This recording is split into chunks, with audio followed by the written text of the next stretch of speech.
Okay. No. So, aral pan subject na tayo ngayon. Tapos na tayo sa Filipino. So, before natin kilalanin yung ika-6 hanggang ika-10 naging presidente ng Pilipinas, balikan muna natin. Okay? O, Maggie, can you please recite yung una hanggang ika-5 naging pangulo ng Pilipinas? O, sige. Sino yung unang naging presidente? Amelia Aguinaldo, Ikalawa. Manuel Quezon, Jose P. Laures, Laurel. or Laurel. Pang-apat, Sergio Ogaza, Os Sergio Osmeña. Okay. At sino yung Sergio panglima? Sino yung panglima? Manuel Rojas, Okay. Sino ang tukuyin mo kung sinong presidente ito, okay? Siya ay naging presidente sa panahon ng pananakop ng mga Japanese. Sino siya? si Jose P. Laures, Okay, very good. Siya ay ang pinakabatang naging pangulo ng Pilipinas sa edad na 28 years old. Amelia Aguinaldo, Okay. Ano ang ating pambansang wika? Tagalog o Filipino. Okay. Siya ang ama ng wikang pambansa. Si Ama ng wikang Manuel L. pambansa. Quezon. Okay. Siya ang ika-4 na naging pangulo ng Pilipinas. Siya ang ika-4 na naging pangulo ng Apat, Pilipinas. I forgot. Balikan mo ulit. I forgot na. Si Sergio or Sergio Sergio Os Osmeña Opo, si Sergio Osmeña. Okay, so saan ipinanganak si Emilio Aguinaldo? sa Kawit, Cavite. Kailan ang Independence Day? Or idiniklara ang Independence Day? Julio, Julio 12, 1898. Okay, Hunyo. What is Hunyo in English? Junio, What month? Yeah, anong month? June. June. Okay, very good. Kabisado mo na yung una hanggang ikalimang naging Pangulo ng Pilipinas. Ngayon naman ay kilalanin natin yung ika-6th hanggang ika-10th na naging presidente or Pangulo ng Pilipinas. So, let me share my screen with you. Tingnan mo kasi magtatanong ulit ako mamaya. Okay, nakikita na ba yung screen ko, Magi? Oh. So, Wait, is he okay. the one with the president? Oh, wait, yes. Okay. So, siya ay ah, wait. Siya ay si Elpidio Quirino. Tingnan mo yung itsura niya. Tingnan natin kung ano yung mga naging kontribusyon ni 1948 hanggang Elpidio Quirino. 1953.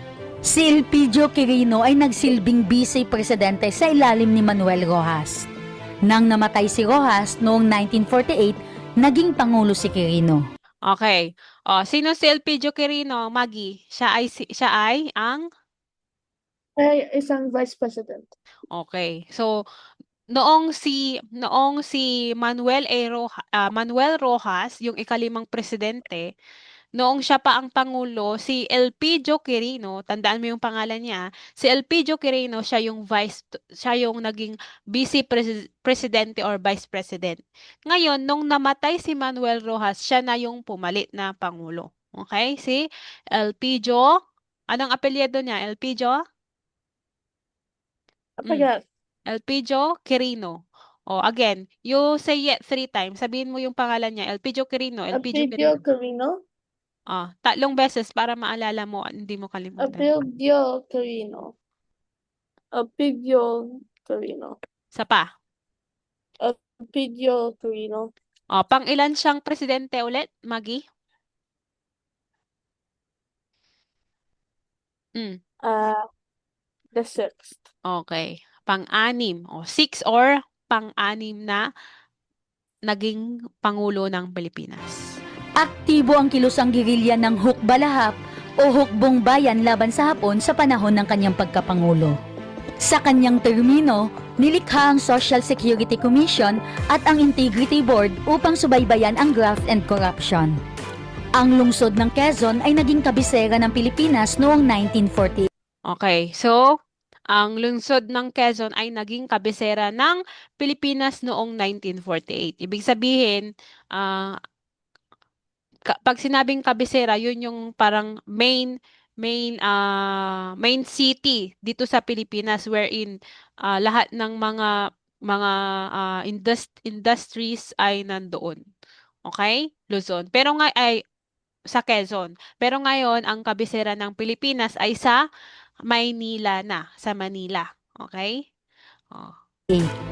Si Ramon Magsaysay. Okay, next. Si Ramon Magsaysay Si Ramon Magsaysay. Siya naman ang ika-7 or ika-7 naging Pangulo ng Pilipinas. Okay, balikan muna natin yung pang-anim. Sino na nga ulit, Maggie, yung pang-anim na naging presidente? Si? Sino?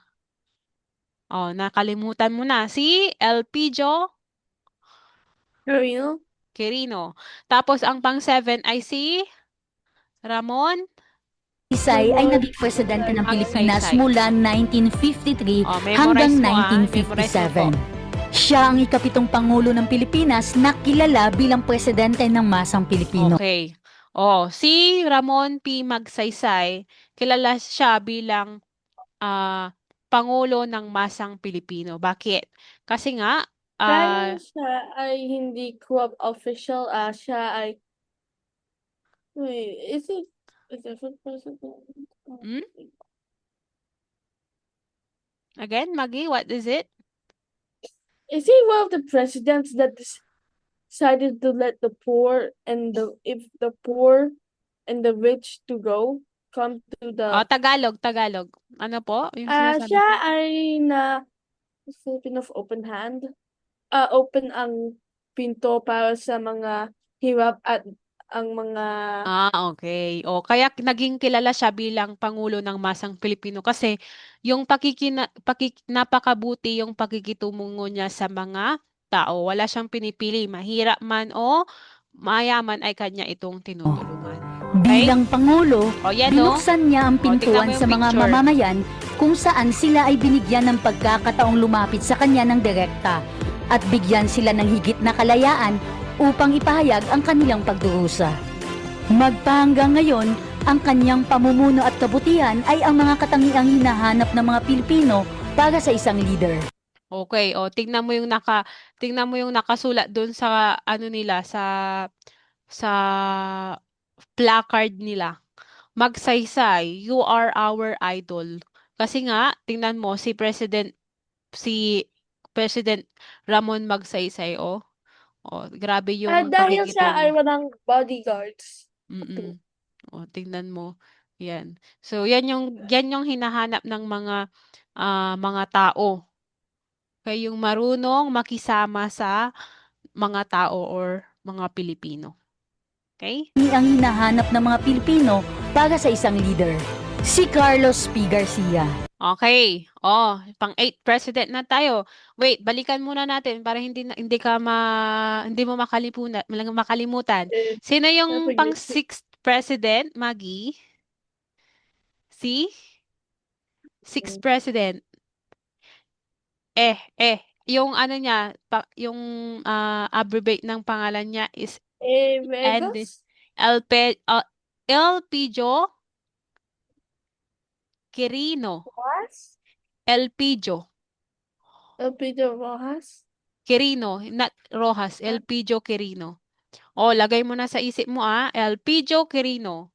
Next, kilala siya bilang Pangulo ng Masang Pilipino. O, kilala naman siya bilang Pangulo ng Masang Pilipino. Ika-7 naging presidente, 7th president. Sino siya? I feel like same too. Ramon, Say. Ramon Magsaysay. Okay, wag mong Say. kalimutan na Ramon Magsaysay. Okay, next. Si Carlos P. Carlos P. Garcia ay Garcia. nanungkulan sa Pilipinas mula 1957 hanggang 1961. Isang abogado, makata at guro. Nagsilbi siya bilang isang pinuno ng gerilya sa panahon ng Digmaang Pasipiko. Si Garcia ay nagsilbi bilang vice presidente sa ilalim ni Ramon Magsaysay at bilang kalihim na ugnayang panlabas sa loob ng 4 na taon. Naging pangulo siya nang namatay si Magsaysay noong 1957. Okay, si Carlos P. Garcia, siya ang vice president noong ang pangulo ay si Ramon Magsaysay. Isa siyang abogado. Okay? Tapos kilala rin si Carlos P. Garcia bilang nagtatag ng Filipino First Policy na mas pinaboran ang mga negosyong Pilipino kaysa mga dayuhang namumuhunan. Ibig sabihin, prioritize ni Carlos P. Garcia yung mga businessman na mga Pilipino kaysa yung mga foreigners, mga dayuhan na nagbi-business dito sa atin. Sa Okay? Filipino First Policy na mas pinaboran ang mga negosyanteng Filipino kaysa sa mga dayuhang namumuhunan. Itinatag ni Garcia ang austerity program na nakatuon sa kalakal at komersyo ng mga Pilipino. Kilala bilang Prince of Visayan Poets at Bard from Bohol. Ang mga sining pangkultura ay muling nabuhay sa kanyang termino. Siya ang kauna-unahang pangulo na Okay.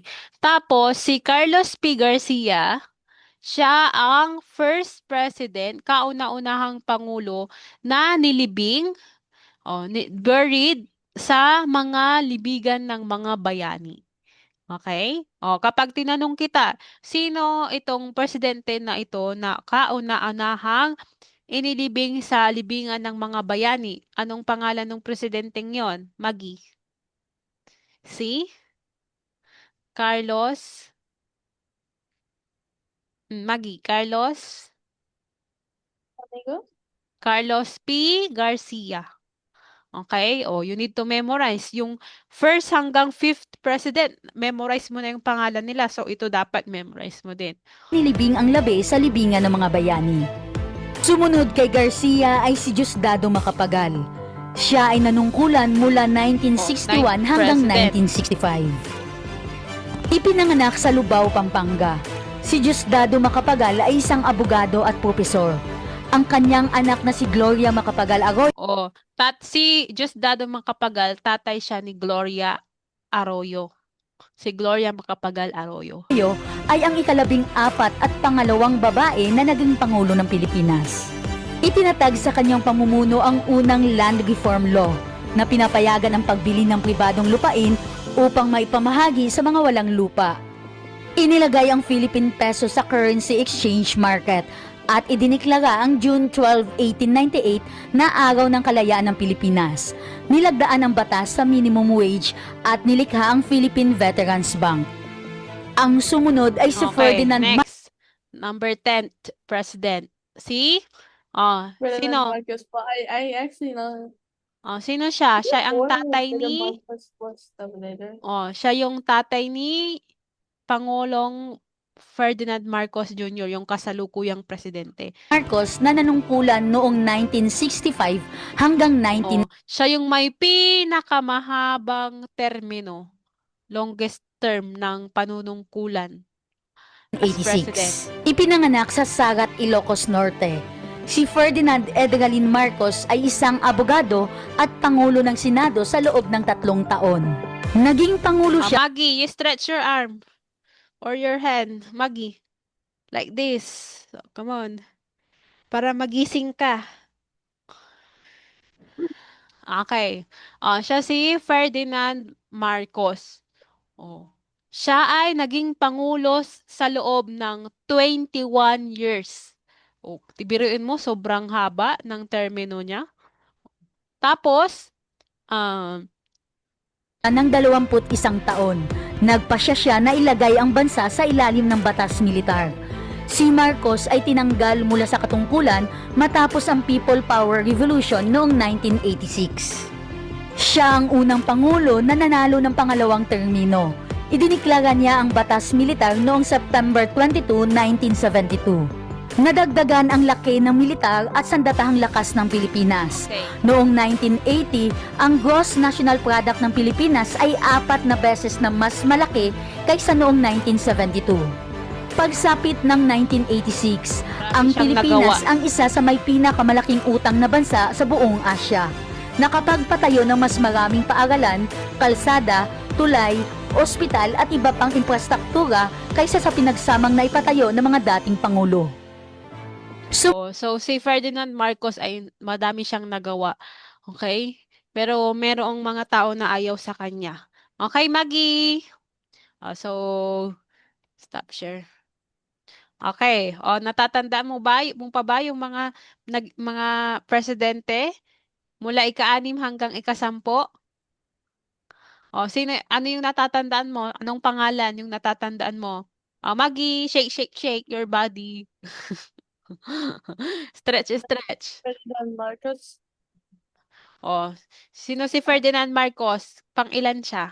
Siya ang Siya ang? una mahaba na isang puno, puno, Ilang years siya nanungkulan?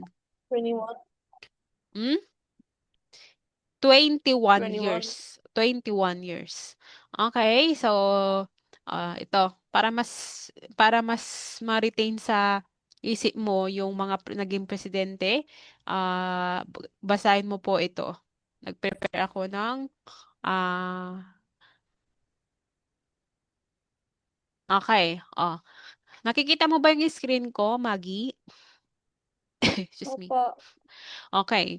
So, 6, ibig sabihin siya ang ika-6 na presidente. Bakibasa mo po ang kanyang pangalan, tapos yung kanyang mga pangunahing impormasyon at contribution and then mga nagawa.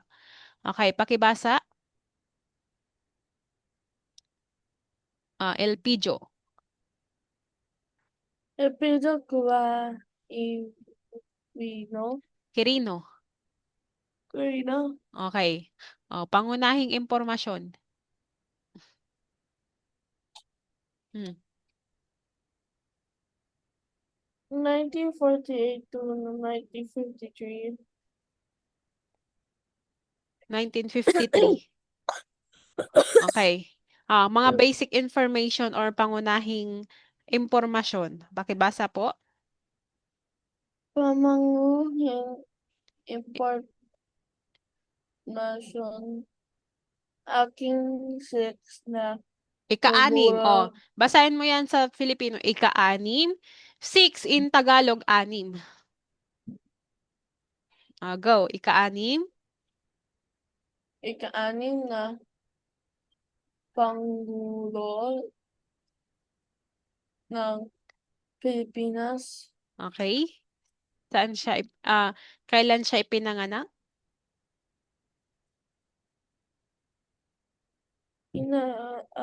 November 16, 1890 sa Villa Vegan. Ilocos. Vegan Ilocos. So, Okay. Tapos, pumalit siya kay punita sa kay Manuel Rojas. Pagtapos ng kanyang kanyang pagkamatay. Okay, kasi nga si Elpidio Quirino ay Vice President noong panahon na yan. Kaya nung namatay si Manuel Rojas, siya ang pumalit. Ano naman yung mga naging contribution? Okay, basahin mo yung contribution or naging Contribution.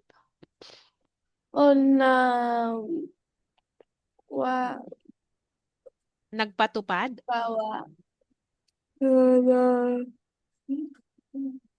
Nagpatupad?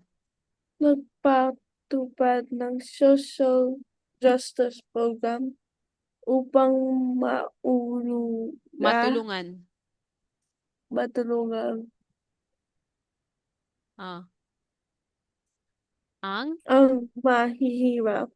Tapos, ikalawa. Nabigay ng Ama tayo. Amnesty. Alam mo ba yung amnesty? Hindi. Maggie? Kapag sinabi nating amnesty, ito ay, wait. Ito yung binibigay sa ah, mga, mga, a group of class of people or mga rebelde na kung saan, kung mayroon silang nagawa na krimen, kapag binigyan sila ng Pangulo ng amnesty, ibig sabihin pwede na silang makalaya. Okay? Or yung kanilang krimen ay mapapardon or kumbaga mapapawalang bisa. Yun ang tinatawag na amnesty para mapanumbalik ang kapayapaan para sila ay makapagsimula muli. Okay, Maggie. Malapit na tayo. 5 minutes na lang. Maggie. Stretch mo, ganto-ganto mo muna yung body mo para ano. 5 minutes na lang. Pagkatapos ng class natin, ano bang gagawin mo ulit? Anong next na May gagawin mo? klase po. May klase ka pa? Apo, 2 more. Okay. Ilang hours kang nagka-class per day? 2, patute, 3. Anong subject? At English therapy at math. Okay. Next. Tapos ginawa rin niya, pinalakas din niya ang ugnayang panlabas ng Pilipinas sa pamamagitan ng diplomasya. Okay? Next. Pakibasa mo po, Ramon Magsaysay. Ramon Nagsasay, Okay. Pangunahing impormasyon. 1956 to 1957. You sit properly para hindi ka inaantok. Sit properly. Okay. Basahin mo yung kanyang pangunahing impormasyon. Go. Ikalaan ng impormasyon. Okay. Gawa Ika? 7 ng Ika-7 or ika-7. Ika-7. Kapito na Pangulo ng Pilipinas Tapos? ipinakampyanak Marso 13, 1917 1997 27 sa sa Binasambang Iba Zambales. Ibasambales. Okay. Tapos, kilala siya bilang Kanyang siyang bilang